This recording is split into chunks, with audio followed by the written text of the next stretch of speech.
paket sembako. Paket sembako itu udah puluhan tahun loh Mas ada. Orang miskin diberikan paket sembako. Isinya ya tentu saja sembako tadi. Yang jumlahnya itu 18,8 juta. Saya bilang, kenapa tidak didesentralisasikan Mas? Jangan diurusin satu kementerian sosial. Karena apa? Gampang dikorupsi dan nyatanya berkali-kali dikorupsi. Karena dengan sekian juta yang bisa memenuhi kebutuhan pasti hanya pelaku besar.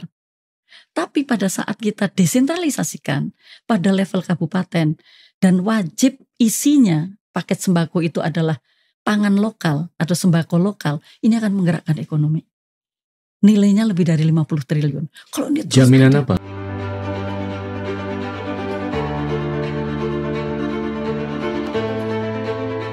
Antara swasta dengan pemerintah. Ini udah pernah disuarakan lagi? Sudah. Tapi kan kita tidak mudah ya. Karena di kita ini seolah-olah kalau udah ada undang-undang tentang lembaga, itu bukan sesuatu yang dengan mudah dirubah. Gitu Mas. Jadi mestinya kan itu harusnya kan cukup fleksibel ya.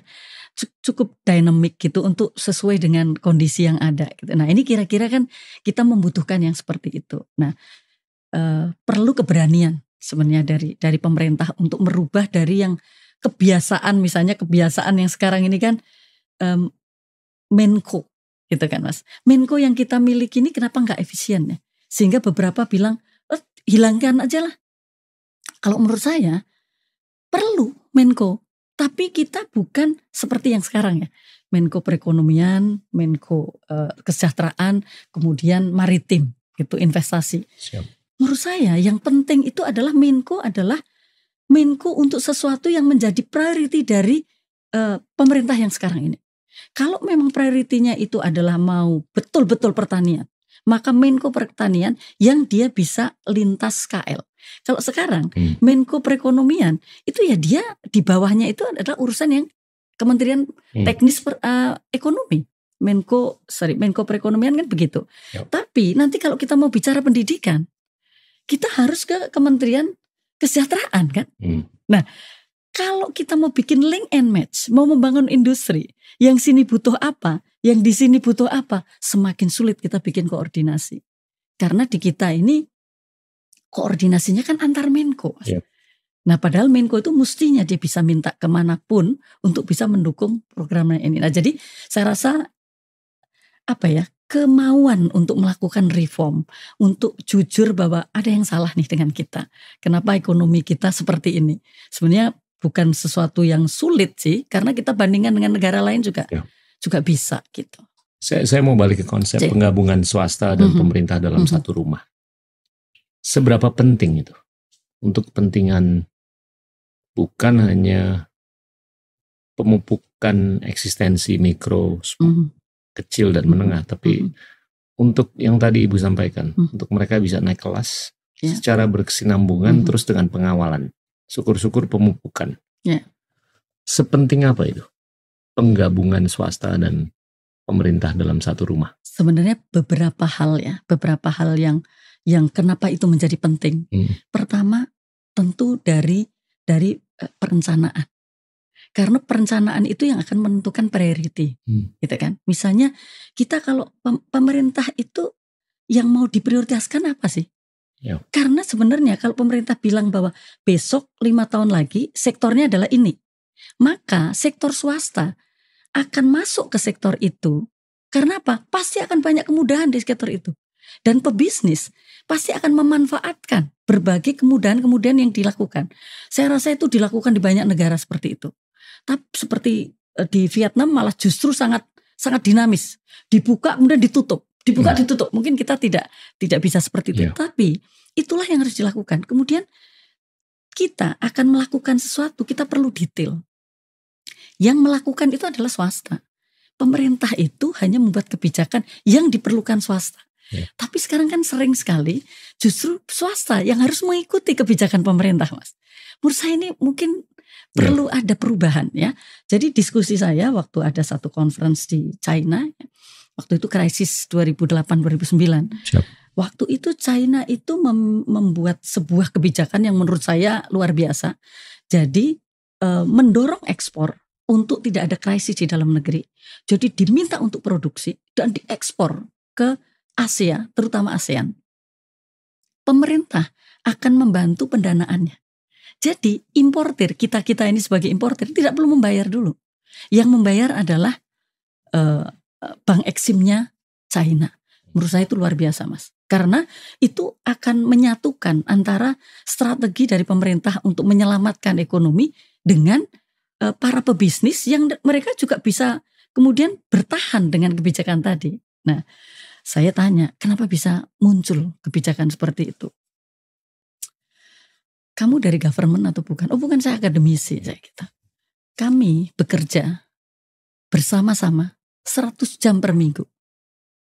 Artinya untuk sampai pada kebijakan yang seperti itu, hand in hand gitu kan. Jadi ini kan bukan, wah nanti swasta bisa dapat ini dong, kita buat kebijakan ini aja. Rasa-rasanya di kita itu masih ada seperti itu. Jadi kayak yang, wah ntar dulu, swasta ntar dulu dong. Ini kan kita, jadi apa yang sedang dijaga? Sementara negara lain itu mereka betul-betul melakukan sesuatu yang luar biasa untuk bisa dua-duanya itu bisa kejadian. Waktu COVID, saya bikin program dialog Core Economic Talk dengan para dubes, Mas. Salah satunya saya diskusi dengan dubes Vietnam dan beberapa pengusaha yang di sana. Saya tanya, bagaimana kegiatan ekonomi di sana selama COVID? Kita tetap jalan. Pelabuhan tetap ramai. Loh, kenapa begitu? Kan ini COVID. Oh, bukan begitu, Bu. Jadi di Vietnam itu dipilih mana sektor yang memang masih prospektif, yang masih ada marketnya di dalam maupun di luar negeri, sehingga dia harus berproduksi. Setelah itu pemerintah menjaga dengan protokol yang sangat ketat, industri-industri itu tetap bergerak, tetapi ini kan jadi bisa bergerak ekonomi, Mas. Jadi menurut saya, ya memang kenapa tadi bicara tidak hanya untuk lembaga menjadi satu, bukan, tapi bekerja bersama untuk kepentingan yang satu tadi, untuk menggerakkan ekonomi, kok dilakukan banyak negara ya. Saya bicara dengan duta besar kita di Turki. Prioritas Turki itu adalah sektor pariwisata. Sehingga untuk menggerakkan ekonomi selama COVID, itu adalah pariwisata. Tentu karena dia diuntungkan dekat dengan Eropa dan sebagainya ya, Mas ya. Akhirnya dia membuat rumah sakit COVID khusus untuk turis. Nah, itu menurut saya pemerintah mendatangi negara-negara untuk tetap berwisata di Turki dengan ini loh, seperangkat kebijakan sudah kita siapkan untuk mengantisipasi. Walaupun akhirnya orang kena COVID di Turki berobatnya di Indonesia juga kan, karena pulang-pulang seminggu mereka masuk di sini, jadi dia nggak akan ada anggaran untuk menyelesaikan masalah si orang-orang yang kena COVID itu. Tapi maksud saya, kreativitas di dalam menciptakan kebijakan itu menjadi kunci. Jadi kalau kita tidak mau melihat apa masalahnya dan apa yang kita miliki, tidak akan muncul inovasi-inovasi, Mas. Berkali-kali saya sampaikan misalnya nih, Mas ya. Paket sembako. Paket sembako itu udah puluhan tahun loh, Mas, ada. Orang miskin diberikan paket sembako. Isinya ya tentu saja sembako tadi yang jumlahnya itu 18,8 juta. Saya bilang, kenapa tidak didesentralisasikan, Mas? Jangan diurusin satu kementerian sosial. Karena apa? Gampang dikorupsi dan nyatanya berkali-kali dikorupsi.